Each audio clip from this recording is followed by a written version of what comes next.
கடவுள் பாதி, மிருகம் பாதி. கலந்து செய்த கலவை. ரொம்ப பவர்ஃபுல்லான பெர்சன்ஸ். சரிங்களா? ரொம்ப பவர்ஃபுல்லான பெர்சன்ஸ். அ ரொம்ப ரொம்ப நேர்மையானவங்க. இந்த தனுசு ராசிக்கு இந்த மாதம் எப்படி இருக்க போகுது? நல்லா இருக்குங்க.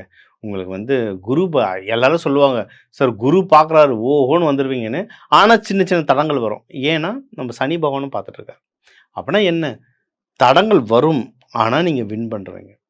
ஒரு ஒரு சின்ன தடை இருக்கும். அந்த தடையில உக்காந்துட்டீங்கன்னா கஷ்டம். அடிச்சு நகர்ந்துட்டீங்கன்னா வின் பண்ணிடுவீங்க. ஓகேவா? ஏன்னா குரு, சனி 2 பேரும் பார்க்குறாங்க. டன். எது எதுலலாம் நல்லா இருக்கு சார் டைம், நான் எது எதெல்லாம் ட்ரை பண்ணட்டும் அப்படின்னா, பண விஷயம். பண விஷயம் நிறைய நல்லது நடக்கும். சுப நிகழ்ச்சிகள் எக்கச்சக்கமா நடக்கும் உங்க லைஃப்ல. அது இந்த மாசத்துக்கு வந்து அதுக்கான ப்ரப்போசல்ஸ்லாம் சுப நிகழ்ச்சிக்கான நிறைய ப்ரப்போசல் வரும். பணம் சம்பந்தமா சுப நிகழ்ச்சிகள் வரும். முயற்சி சம்பந்தமா நெறைய வரும். இப்ப படிக்கிற குழந்தைங்களுக்கு படிப்பு சம்பந்தமாவோ, வெளிநாடு போறதுனாவோ, நீங்க வந்து அப்ராட் எதனா ட்ராவல் பண்றீங்க, ப்ரமோஷனுக்கு வேலையில ப்ரமோஷன், நீங்க எடுக்கிற இந்த முயற்சி எல்லாத்துக்குமே ஏதோ ஒரு விதமான ப்ரொபோசல்ஸ் வரும். நெறைய பேருக்கு கைகூடி டக்கு டக்குன்னு விசா கிடைச்சா கிளம்புற மாரி இருக்கும். சரிங்களா? இதெல்லாம் நடக்கும். ட்ரை பண்ணுங்க. ட்ரை பண்ணா தான் இது கிடைக்கும். ஓகேவா? இது 1. நீங்க குடும்பத்தில நல்ல சந்தோஷம் வரும்.